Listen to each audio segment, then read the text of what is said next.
حضرت عبد الرحمن بن ابی بکر رضی اللہ عنہ نے بیان کیا کہ ہم 130 آدمی نبی کریم صلی اللہ علیہ وسلم کے ساتھ تھے۔ حضرت صلی اللہ علیہ وسلم نے دریافت فرمایا کہ تم میں سے کسی کے پاس کھانا ہے؟ ایک صاحب نے اپنے پاس سے 1 صاع کے قریب آٹا نکالا، اسے گوندھ لیا گیا۔ پھر ایک مشرک لمبا تڑنگا اپنی بکریاں ہانکتا ہوا ادھر آ گیا۔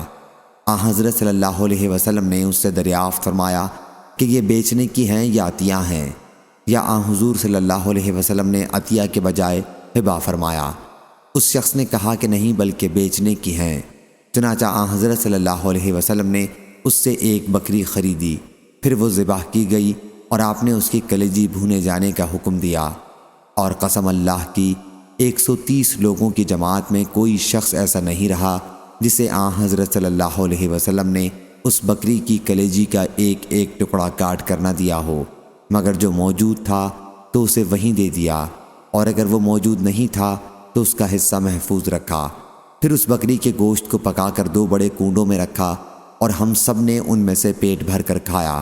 پھر بھی 2 کنڈوں میں کھانا بچ گیا تو میں نے اسے اونٹ پر لاد لیا، یا عبد الرحمن راوی نے ایسا ہی کوئی کلمہ کہا۔ صحیح بخاری حدیث نمبر 5382